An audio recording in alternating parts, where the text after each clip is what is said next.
Hi everyone, and welcome to another edition of Sober Bliss Meets. Today I'm joined by the gorgeous Fee Bell, who is also known as Soul Tipple on Instagram. Hello Fee, how are you? Hi, Gail. I'm really well today. Thank you. Thanks so much for having me as well. It's so Oh, exciting. yeah, it's my pleasure. I love our little chat, so it's really nice to share some of what we share together with everybody else. Yeah. So you are, as I said, Soul Tipple on Instagram. We're talking here today because there's lots of different components to your journey and how we met. So do you just want to kind of introduce yourself and tell everybody a little bit about you? Yeah, sure. So hi everyone listening out there. So my name's Fiona, but I've been called Fee for quite a lot of my life. So I've been on this journey. It's actually gone about 3 years since I started the sober journey.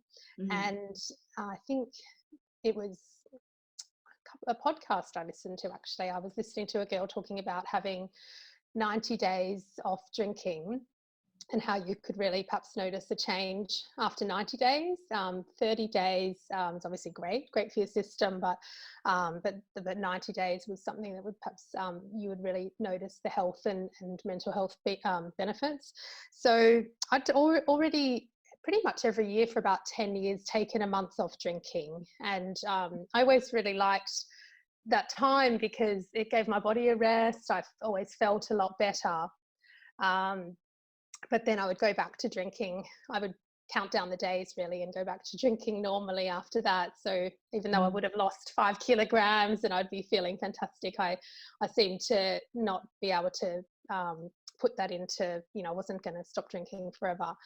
So then I heard this podcast and it was about 90 days and I thought, okay, I'm going to give that a go because I think I felt this calling inside me, something telling me that my life would be a lot better if I stopped drinking. And so I started giving that a go, and for the first time in the kind of 10 years, I actually sort of drank at 3 weeks, really. So I think the 90 days seemed like too much in a way. It must have been too big a goal. So I went back to kind of back on, on the wagon, thought I'll just stop drinking again, and Mm. lasted 2 months and felt I just drank because some friends were in town and felt like I wanted to join in. Uh, and then at that point, I sort of felt like I could maybe just have one or two drinks. But the next weekend, I went on a date, and it was about the third date with this guy. But I went on this date, and I wasn't going to drink. I thought, oh no, I'll try it without drinking. We'd had a few dates, so I knew he was a nice guy. But I don't know, something was very awkward, and I I ordered a drink because things were awkward, and then the food arrived before the drinks arrived, and suddenly I didn't really need the drink anymore. We'd been chatting and everything was fine, and so it just really was a light bulb moment for me. I thought, gosh, I'm just drinking because something's awkward. And I Yeah. don't really want to do that again. I just thought I'm never going to drink again because something's awkward. And so after many years of partying and, my whole backstory was very much about sort of single party girl in Melbourne and then in London as well. I think after many years of that, I knew something had to change. And at that point it was, I definitely wanted to meet someone really nice, and I felt like it was just harder, the sort of the circles I was hanging out in clubs, and it just didn't feel like I was meeting the right sort of guys. And so I sort of began the self-love journey and thought I'll try going sober. So that was June Mm. 2017. Oh wow. Yeah. So it's Ah, nearly, it will be 3 years soon properly, yeah. but I did begin the journey about March 3 years ago. So, and a few little hiccups, but that was all Mm. part of the journey as well. I think I just Yeah. needed to have those times where I realized really why I wasn't wanting to drink. Yeah, definitely. I agree with what you say. It's kind of giving yourself space and time to figure out what it is that we actually need, what it is that we want before we can, you know, start the journey kind of properly, if you like. Yeah, definitely. I think the first sort of after 3 weeks drinking the first time, I really felt that was a very again, it was a decision where I knew in my heart I shouldn't really sort of be drinking just because my friends were. I felt like I was trying to join in on it was an Easter weekend actually. Oh, really? It was like the Saturday, and I thought, oh well, I've got like a few days to recover if I do end up getting drunk. But actually I felt a lot worse like the next couple of days. I just thought it wasn't worth it. And I definitely felt like for me, part of the journey was very much breaking up with alcohol. It was a really weird journey because something I think I do write a bit about this actually, about my name sort of in social circles for about 15 years actually was Chardonnay. So I kind of got this I don't know if I've ever mentioned that. I sometimes mention it on TIPPLE about Chardonnay. And so, it just started one night with some new friends I made actually outside a nightclub. We were waiting to get in and we were giving each other fake names. And so I got called Chardonnay, and they didn't really know that I, liked white wine. It was just it was around the time of Footballers' Wives when there was a character called Chardonnay. and then then obviously Facebook came into our world, and someone set my name up as Chardonnay Belle, and so that and I never changed it really. I thought it was quite good to sort of stay a bit separate from work. But then it became a bit of a persona. So my journey was very much it was a lot about white wine and drinking with friends and out partying, always organizing people getting together partying, and so so the love affair was kind of having to have a have a divorce really. So that's that was part of some people, I think probably everyone has such a different journey. I think for me I do remember those sort of nights, not forcing myself not to go out, just to do different things and fill that time with other activities. And really one more day without Chardonnay one more day, and then sort of at some point it don't think about it so much now. So it's like breaking up with yourself, your former self, breaking up with alcohol and going on a journey of self-discovery, I suppose.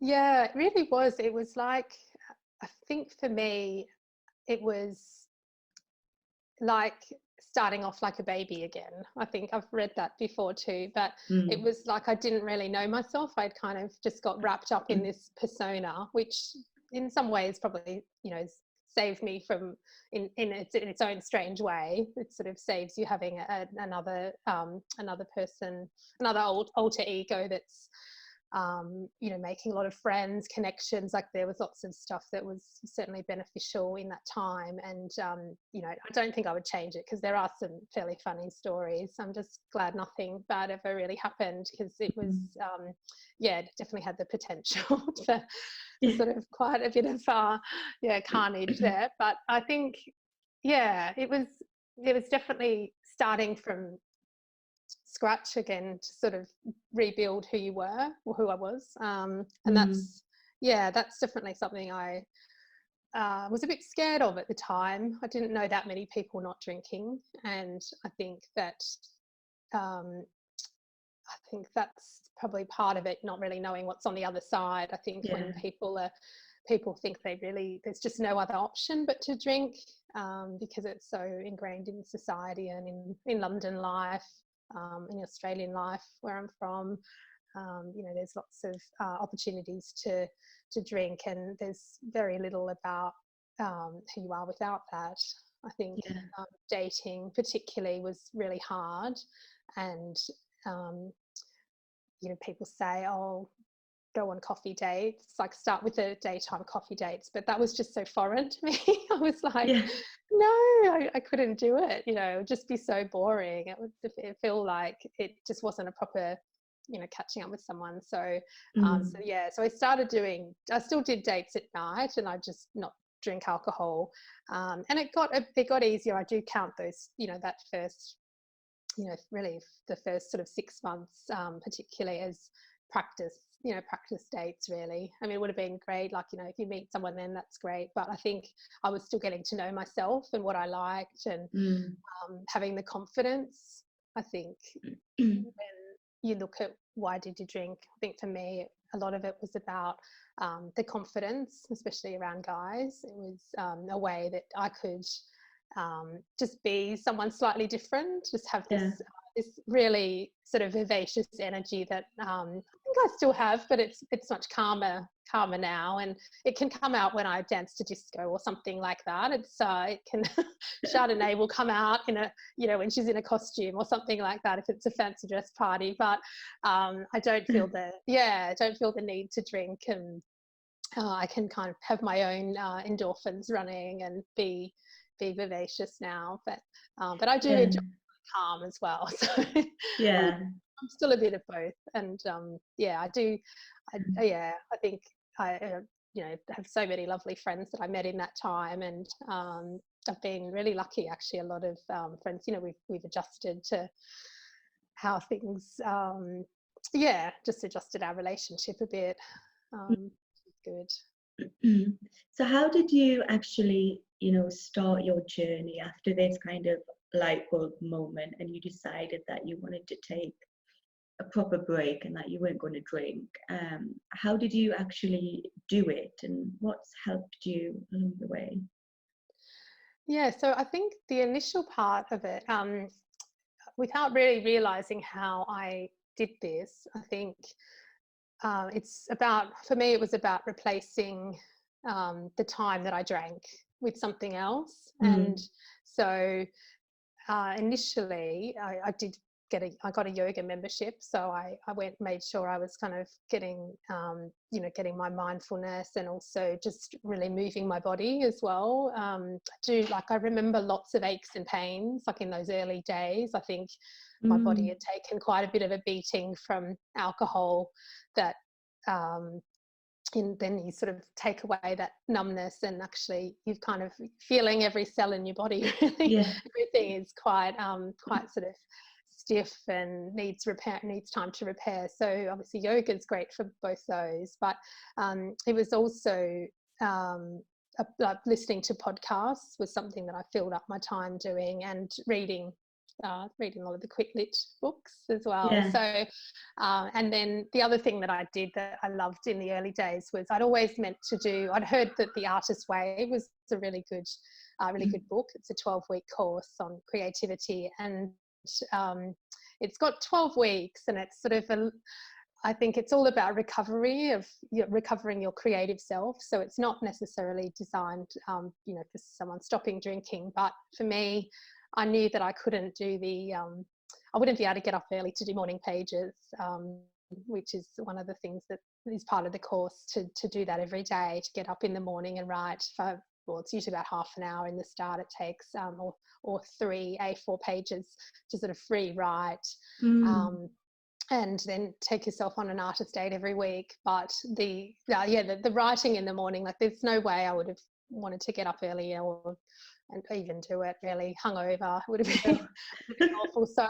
I think it was such a good thing to have, to get me up in the mornings, and even if it wasn't like super early, it was just such a good way to start the day. And you don't ever really do anything with those pages. It's not like they're like a journal really to go back to, but things do come up in them, and then you used to sort of make a note of that as well. So so I very much did the journey on my own, I guess, would be probably what I'd say. At that time, that was sort of like the start of it was March 2017, but around that time it was, there was a few people on Instagram, but it wasn't, it certainly wasn't as, there's not as many resources as there is now. I think there was, Home Podcast is one that I'll always be really grateful for. And reading Holly and Laura's blogs as well. They were they were, in my ear all the time, going back to all the old episodes and listening to people's stories. That's, invaluable really. And so I would fill a bit of time just getting educated on perhaps why I was doing this as well. I think that's part of it. is because I guess I kind of knew I had to stop because it could end up like going down a really sort of really downhill, I suppose. But at the time I stopped, I felt like I still had a choice. It was very much sort of seeing into the future and thinking, if this goes on another few years, I might not be able to come back so easily. So I think that was my realization, was that, you know, why not do it now while I've got the choice? I didn't have to end up in therapy or, you know, rehab, or you know, I was lucky. I just did the journey quite quietly on my own. And and then I think after a little while is when a little bit more was happening on Instagram, I think. And I met another girl at a personal development event. I was at a Gabby Bernstein personal development event, and I was probably about 3 months sober then. And we just met in the book signing queue at the end. And just chatting, and she actually told me about, I told her how I'd stopped drinking and how Gabby Bernstein had been another influence, because she had talked about being in meditation and hearing this voice saying she would live a better life, you know, life beyond her wildest dreams, if she stopped drinking. And I thought, oh gosh, I heard that voice too. So it made me sort of sit up and listen, and read more of her books and her work as well. And so so I met a friend in the book signing queue. Met a girl, and then she's become a really good friend actually now. She told me about Club Soda.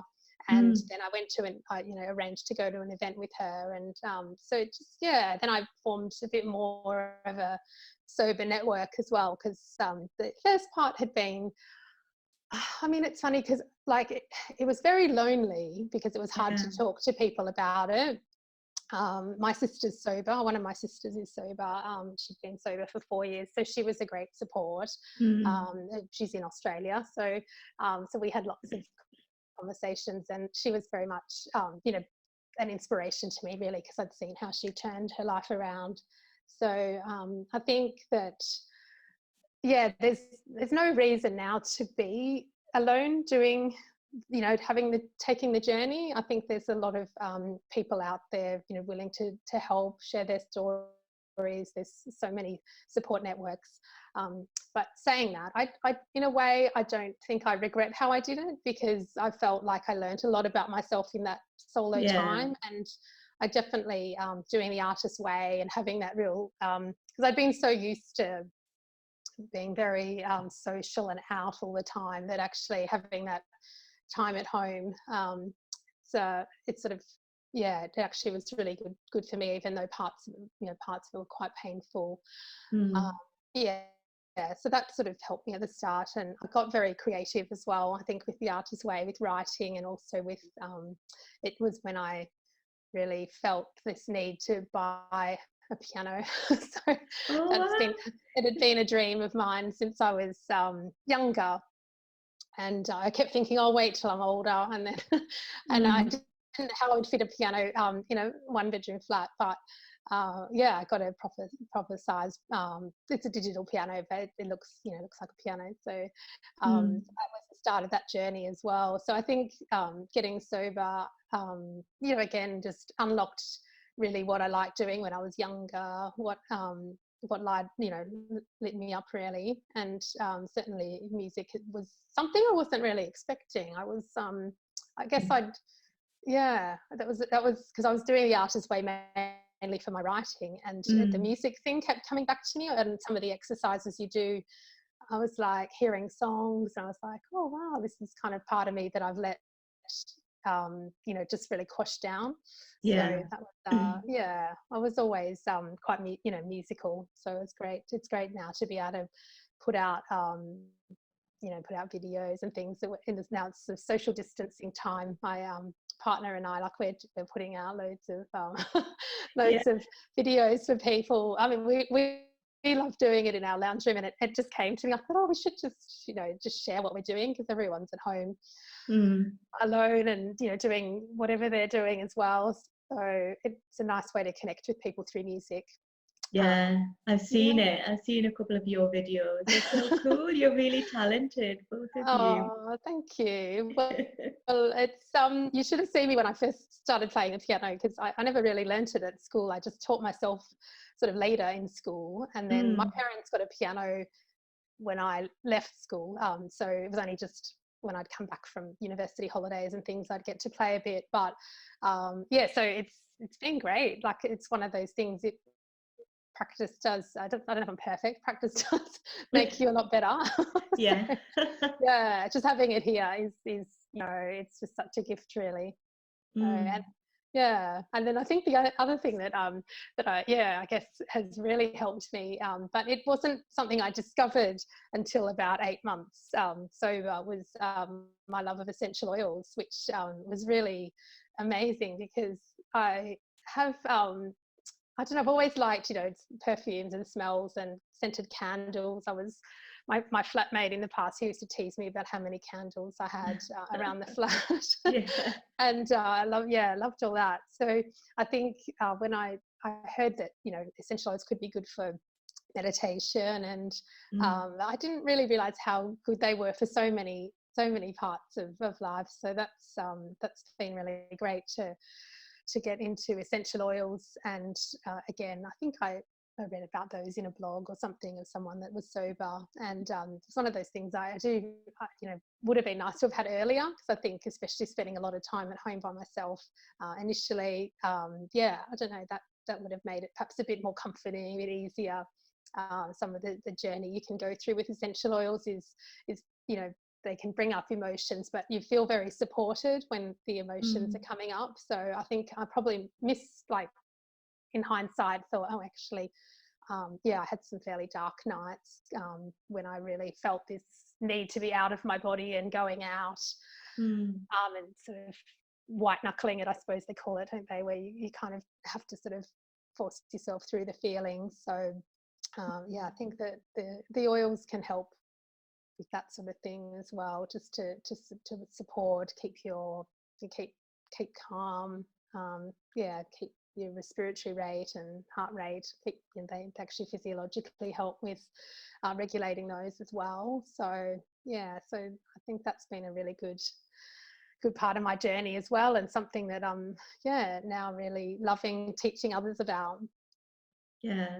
It's amazing, isn't it, how removing alcohol from your life can open the door to so many wonderful things, and Yeah. things that maybe you don't not necessarily think about. So you don't kind of stop drinking and with the plan to do X, Y, and Z, but because the alcohol's not numbing you anymore, then these things just kind of come to you naturally, don't they?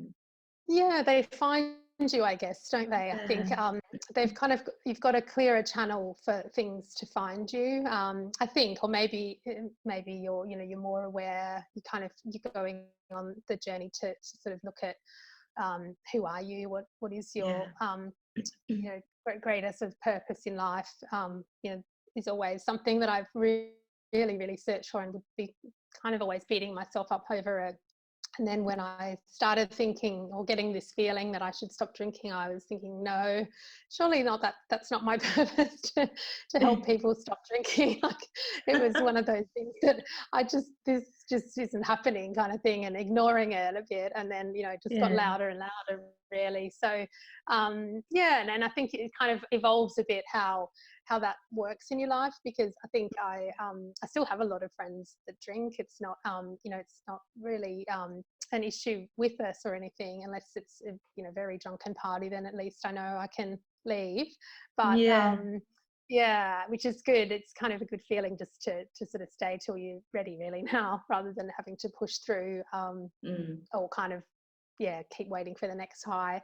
But I do think that definitely with I mean, thinking about the things that unravel when you're sober, I suppose you hear your intuition a little bit, well, quite a lot better, actually. And that just Mm. seems for me, I don't know about you, Gail, mine's just kind of getting louder and louder again. It's just Yeah. one of those things that it really, in my body now, I can feel if something feels good or not, and Mm. I can kind of adjust how I'm behaving or reacting, or it's actually a real gift now to be able to, if I'm doing something a certain way and it's not feeling good, I'm like, okay, that's kind of an indication to look at it again, and it's a really, you know, it's a good thing, because then you can look at how would that be better, how would it be serving someone better if I, you know, did something a different way, or yeah. So I think that's helpful too, and Yeah. yeah. We become a lot more aware, don't we, of ourselves, our feelings, and also what's going on around us when we're Yes. not kind of clouded by alcohol anymore. Yeah, I think it's just that it can take a while. I think that's Yeah. something that I would sort of say to people as well listening. I think that it's not an automatic thing. I think certainly around that, even like I think I remember around the 8 or 9 months, around the time I found essential oils. But I do remember just sort of in that kind of period where I was adjusting, getting, like, I thought, you know, I thought I was fine, and I was getting a Mm. bus into town to meet up with a friend she was having drinks with a lot of people. It wasn't just me, but she was over from New York, and I felt like I I had to I had to just get off the bus and go back home. It was Yeah. kind of a weird feeling, like just got too anxious going into a bar. I thought, oh my God, like it's like 8 months, this is crazy. But that's just something that can happen at any time. I Yeah. think it's probably still happened to me in the last year at some party or another, or some event where I've just thought it doesn't feel good to go.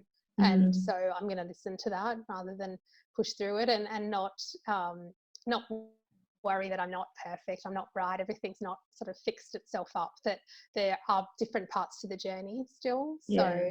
So yeah, and that's okay. It's just when that sort of thing happens, I think it's a really good chance to practice self-compassion is the best thing I could sort of say, because I can remember some of the negative self-talk I had, and then if I Mm. knew then what I know now, I'd be like, oh, I should have been a lot kinder to myself that night, rather than Exactly. be you know, thinking I was a bad friend, or yeah, just unreliable, and those kind of words that I was using. I think it's yeah, definitely a chance to practice self-care and Mm. compassion for yourself. Yeah, definitely. It's so important, isn't it, how we speak to ourselves. Um, Mm. and like you said, a bit of self-care and self-compassion. And it sounds a bit fluffy, but it's not. It's so important because it is a journey and there will be ups and downs. And we do need to be aware of how we're talking to ourselves to avoid kind of, falling back down into this spiral of negative self-talk and everything, because what we are doing is a really kind thing to ourselves, to our body, and it's important to remember that, I find. Yeah, I definitely agree, and I think I guess that point where I was in my journey as well, and I think I'd taken a break from dating as well at that point, because Mm. things like that were, you know, there was so much of that kind of negative self-talk that sort of was still not, you know, not quite there, and it's going to happen at any time, not just if you're in a relationship or not. But I found it very hard to try and date when I was feeling like that Mm. myself. So Yeah. even though I'd stopped the drinking, there was still, yeah, so much inner work to be done as well. I think that yeah, it's not a magical cure to stop drinking. It obviously helps so many things, and it starts the journey. But Mm. that yeah, looking at other patterns that you know that I had was important as well. I definitely you know, realized in it's a funny thing, because you sort of think, how can I when I'm single, how can I be codependent? But that was something I realized that I was, because I'd be fine when I wasn't dating, or wasn't sort of, well, hadn't met anyone, and then I'd go on a date, and then I'd actually get quite attached very quickly to someone, Mm. and that would be, and I would kind of almost give all myself, and really, yeah, I would just like lose who I was in this kind of short period of time. So that was something I realized about 6 months sober. And so then I thought, okay, I'm going to take a break from dating and really, yeah, look at these patterns, and just intuitively read different books. And yeah, I went to some Codependence Anonymous meetings, which was, you know, really helpful for being able to vocalize my feelings. And that was, yeah, definitely helpful in gaining confidence back, just actually accessing how I was feeling, and then being able to sort of vocalize it. So and yeah, then I think after about 6 months, and it was just gone a year sober, is where I met my now boyfriend. So it was yeah, really good timing, because I felt very much like I'd gone through another part of the self-love journey before I met him. And so many people had said to me, you know, over the years, you can't love someone until you love yourself. And I was like, oh yeah, that sort of thing. I love myself, but I think it's really falling in love with yourself as first point of call is, yeah, just makes everything so much easier. And I still went to meetings when I met him for probably another sort of 8 or 9 months. I think I went to meetings, just because, you know, it doesn't solve everything, just meeting someone. There's still things that you're, you know, working through on yourself, and learning to be in a relationship which was you know, one that was open and communicative as well. So yeah, there was so many parts of it that all kind of fitted together. And yeah, I've got lots of different aspects to my journey that are, you know, I'm very grateful for, and the people that I met along the way that supported those parts as well. Oh, you make it sound so lovely. Oh, you do. probably wasn't in the middle of the night when I was No. crying. Yeah, no, I know what that's like as well. But often the perception of sobriety is that it's going to be dull, it's going to be hard, it's going to be boring.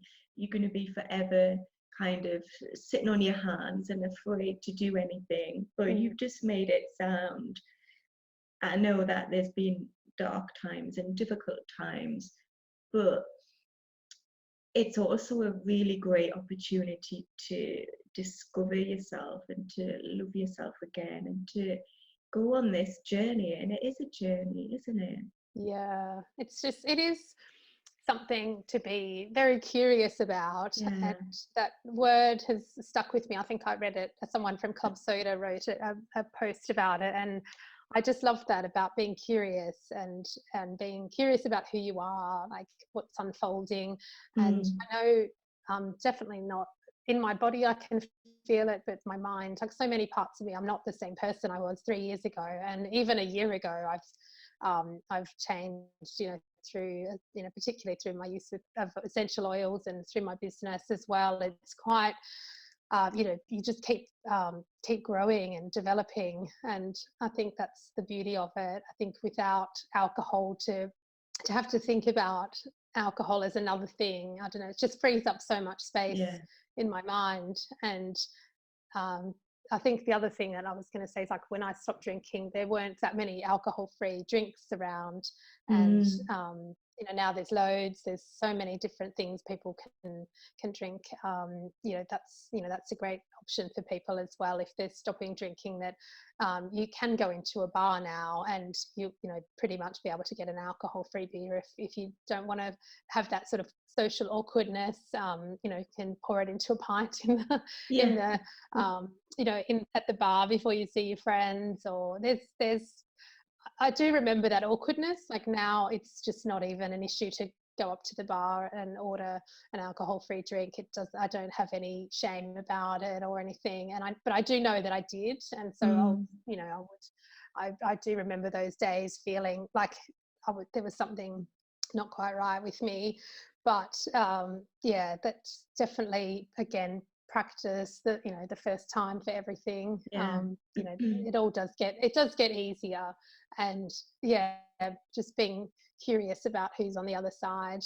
And yeah, and also I think, I just want to sort of also mention as well, if people are dating as well, like, to know that there is someone out there looking for your qualities. So the more honest you are about who you are, the better. Because I think I always thought I was a party girl and that was me. And I thought, oh, it'd just be great to meet someone who liked going out partying or didn't mind if I did. But, that probably really wasn't me deep down. Maybe in, my younger days it was, but it definitely went on for too long, really. Yeah. And so I think, having time for all the other things that I love doing, like my music and writing, and having more time for quality conversations with friends. And I love country walks, all that sort of stuff. I used to do before, but I'd always be racing to get to the pub at lunchtime for a drink, really. So it's nice to have that, just to feel really good in your body when you're walking. And that's something that I know you can relate to, the feeling of nice walks. And hopefully we'll be able to get some really long ones in soon. Hopefully, I know. Yeah, I was the same with walks, because I used to, take my son out for a walk or take the dogs out for a walk because they needed to go out and do their ways and things. But I was always rushing to get back to my beer. So I would cut the walk short. If my son was saying, "Oh, let's just go a bit further," or "Look at that," or "I want to play here," I'd be like, "No, come on, we've got to get back, got to get back." And it was just so that I could get back and carry on drinking again. And it just spoiled everything. And I appreciate now what it is to go on a long walk and just be in nature and not have to rush back, and just to be in the moment with yourself and experience what's going on and not have to worry about anything else. And I can't believe that I used to rush those walks to get back to drinking when they're so important to me now. Yeah, I think that's so true. I definitely have a new appreciation for moving my body as well. And I think it comes in stages as well, what parts what parts heal first as well. Because I think for me, one thing I'm probably still working on is exercise, because I think luckily with drinking I lost weight, and I lost like 12 kilograms or something. I've been able to keep it off, which is amazing. And I just keep it off with healthy eating, which I feel like eating healthily now. And if I eat the odd chocolate or crisps, it's not the end of the world by any means, because it's so I think that's one thing. I'm sort of trying to get back into yoga, and obviously it's good at the moment with the social distancing, being able to have a little bit more time at home, and lots of people are sharing their yoga skills, which is really nice to be able to tap into different friends around the world, is what I'm doing at the moment, doing their classes in their different time zones. And getting out, living in London, it's quite busy, but luckily have a really nice cemetery park close by, so for our walks, we're able to get out there, which is really good, and listen to the birds, and not have to sort of think about coming back to drink alcohol is really good. The nights go so fast now. I used to I can't believe how much I fill my day and night with, really, compared to even when I was drinking and I stopped. I remember it just felt like I had all this time in the world. How was I going to fill it? But that soon, I think if you stop drinking, enjoy that time in some ways, because the times will soon fill up, really. Well, I'd like to talk to you a little bit more about your oils, because that's kind of how we met, wasn't it? So you said earlier that you wish you'd kind of had the oils a bit earlier on in your sober journey. So what is it about them that you find so healing and comforting? Well, I think with the oils, I think one of the sort of points of oils is they help create a really nourishing, good relationship with yourself. So instead of using substances, or even things like overeating, or going to social media, those kind of things that are some, I guess, distracting behaviors, the oils help to create different new pathways, really new minds. So instead of I guess instead of having a reaction to go and eat or to watch Netflix for the rest of the night for to numb out from something, to distract yourself, the oils help to change that pathway. So if in terms of having so where the brain basically can't distinguish between past and present memories. So often when we're thinking of something and it's we want to be distracted from that pain or that thought, we'll go and do an unhealthy behavior or use an unhealthy habit like drinking. So whereas the oils, using them regularly, that can start to actually help to change the brain patterns. So the oils attach, so they go, if you inhale an oil, it'll be come through your nose, so through your nostrils, through the tiny hairs there, and then electrical impulses go along the olfactory nerve into the limbic system, where they reach the olfactory bulb. And at that point, that's where things in the limbic system can be regulated, like your heart rate, your respiratory rate. They're actually, the hypothalamus controls those. So you'll actually have physiological reactions there. So you might sort of inhale something like bergamot or lavender, and that actually has a calming effect on your respiratory rate and your heart rate. So they can be used to help regulate your physiological reactions, but also they can elicit memories. So the smell is amazing for eliciting memories. So it's creating those new pathways, and it's another way. I just remember those days where I was just wanting so badly to go out or to distract myself or to do something. So I did use things like writing, and I read a lot and watched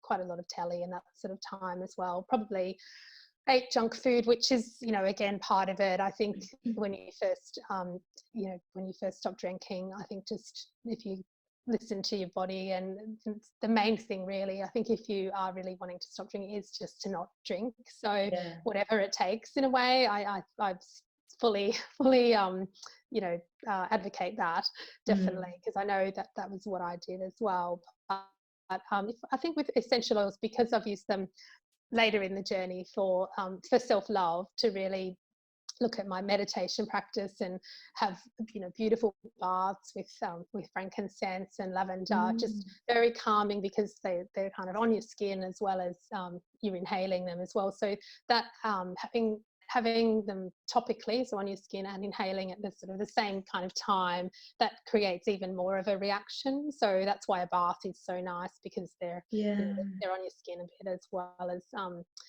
in the air and through the steam and everything. So so a bath is a wonderful place to use essential oils, and you can't really beat that, as well as the shower. I use them in the shower, so either bergamot on my skin, or eucalyptus, things that are good for wellness and opening up our airways. So so I think there's, for things like meditation, for keeping calm, even for uplifting yourself. So your emotions are quite painful and raw when you've stopped drinking, and so I think it's good to be able to work through those. So the oils can help with there's some oils, like frankincense is the oil of truth. So using frankincense will actually bring up feelings of who you are. You'll bring up memories. It will support you with that as well. It's like a big giant hug, really, frankincense. It also helps support issues with your father as well. So I think myrrh is the equivalent with mother issues. So with the time when I was using frankincense, I think what my real aim at that point was to have a lot of self-love, to kind of get that part of me back, to find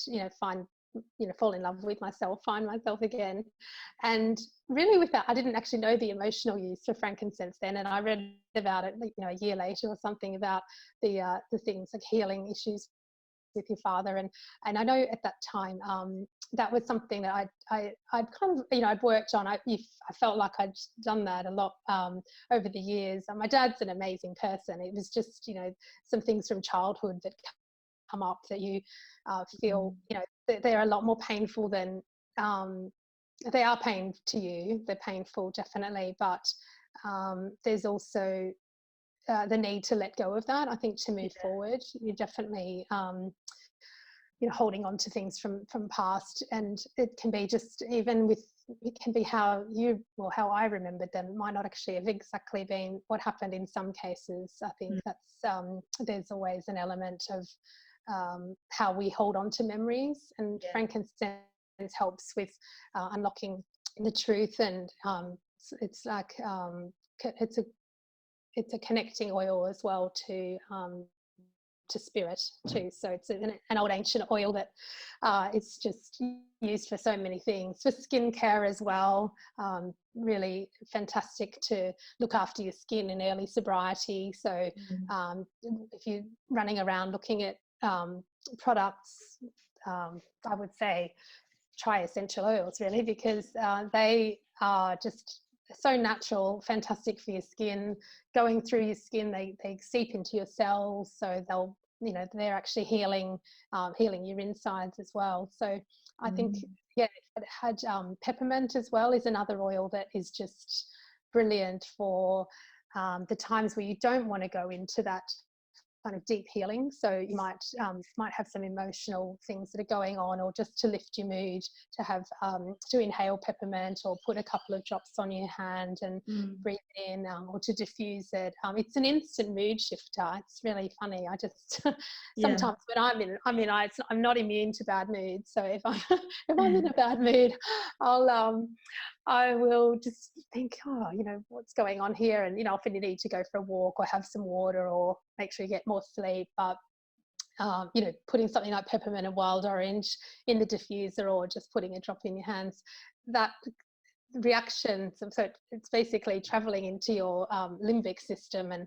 helping with your emotions. The constituents of it actually, you know, physiologically can help with mood, so, and energy. So there's lots of things when you first stop drinking that you could do with a little natural push. So rather than having, you know, relying on Coke or ice cream or coffee, or, you know, those kind of things to kind of give you a lift. So I mean, cinnamon is a really good one if you've got cravings for chocolate, or that's really nice to diffuse. Cinnamon is really really fantastic. And even just experimenting in the kitchen with them as well, it just feels really, really good using lemon or wild orange or lime in your water as well to detox. You know, having a drop of lemon in water is you know, fantastic, and it's not acidic because the oils are cold pressed. So the citrus oils are cold pressed, so you'll just be it's just the rind that they use with the essential oils. So that's good. So the lemon oil in your water is so detoxing for your system. And and if you've, depends how you've lived your life, but if you then noticing you're cleaning and all those sorts of things, freshening up your home in early sobriety, you know, you can use the essential oils for cleaning. So many ways to use them, like literally you could kind of you could pretty much use them for most things. Replacing your fragrances. I think if you were like me and a big party girl who sort of liked to always smell nice when I'd go out, you know, now, you know,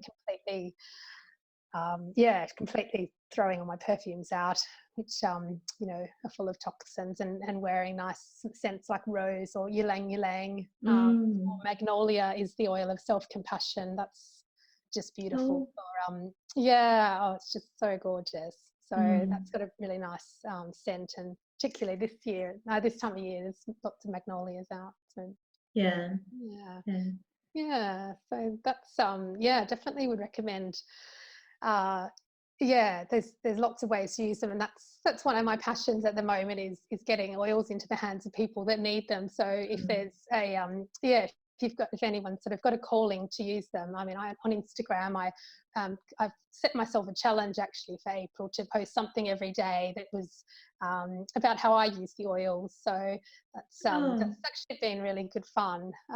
It's one of, I mean, I've sort of posted, you know, sporadically on Soul TIPPLE, because I do share some of my tips about sober life and alcohol-free drinks and self-care, self-love. There's a bit about the oils there as well, but it's becoming a little bit more, you know, the Instagram is not so much about you know, stopping drinking, but just more about things that fill up your soul. So it always had that name TIPPLE in it, but it was always designed to be what can I do to fill up my soul or quench my soul, rather than reaching for alcohol. So yeah, so it's there's a bit there at the moment with our music videos as well, and all things that kind of give a high vibration. I think is kind of the word, almost it just gives you a smile, I think, hearing that word, high vibration. But the oils, actually, that's one thing to mention. They do they have high vibrations themselves, being from nature, being descendants from nature. So like when you walk into a forest, or you smell, you know, you're cutting up an orange and you smell, you know, the scent of the orange, any of the or a rose, you know, if you're in a rose field or something, if you smell a rose bush, or my favorite, jasmine, when you go past a jasmine bush and you smell it before you see it. You do. Just that aroma. So that's essential oils, really. So that's we're just so lucky that they can use the process of combining the sort of the heat that they need, and also the pressure that produces the little oil that you now see. But they have such high vibrations as well, like nature does. So you go into nature and you instantly start to feel better because of the vibration of the trees and the plants and the ground. All that, you know, if anything, to sort of take away, the oils really help with that. They are such high vibrations that being around them, low vibrations can't survive. So when you're feeling low yourself and you're using essential oils, eventually doing the work, those low vibrations, the memories, the fears, those sorts of things, they'll still come up, but they're supported, but they become less and less. Is my experience anyway. You can go through quite deep healing with oils because you need it, because the emotions need to come up. But the oils are a beautiful support for you in that time. And then, you know, if you're going through something that's some memories that are quite painful, and you've sort of processed through that, the oils are there for you to use, like lavender to keep you calm, something like eucalyptus to really be able to breathe and take in big deep breaths, like everything's going to be okay.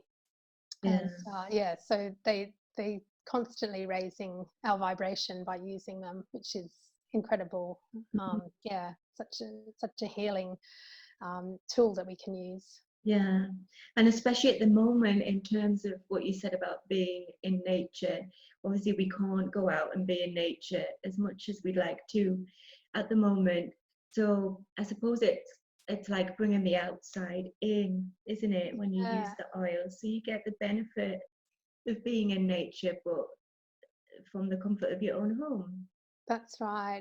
That's definitely something that you know how good you feel when you go out to nature. So it's there's lots of oils that are from trees, so the leaves or the bark, the resin, or even the roots as well. So you've got the woody oils, again, they're very good. Like, so frankincense is from the resin of the boswellia tree, but you've got oils like cedar wood, Siberian fir, Douglas fir. They can help with grounding, and as well as motion and flow. So some of the where it comes from, say the leaves, like cypress, that cypress oil, like they help, again, just keeping things flowing. So life is a cycle, like nothing stays the same forever. I think that's one thing that I learned in meditation, in Vipassana meditation, before even getting sober. But it's one thing to remember, is that even if you're going through a painful experience or painful memories, that things do pass. This will pass. And some of the tree oils are beautiful in the home to just feel very grounded and feel like you're in a forest. I think they do, doTERRA do a really good oil called Balance, which it does what it says on the bottle. It does. You sent me that, and it does, definitely. I loved it. Yeah, it's lovely. Yeah. Oh, well, Fia, I could talk to you all day about oils, and just chatting to you now, I'm imagining my room smelling absolutely gorgeous. So I hope that other people listening to this conversation will get the same kind of experience. But just before we go, you mentioned before we came live that you are preparing a document for people, aren't you, who want to learn more about how to use oils in sobriety. So if anybody's interested in getting access to that, when it's ready, how can they get in touch with you? So the best is probably if you're on Instagram, that my Instagram again is SoulTipple, so Soul, SOULTIPPLE, and so just message me there.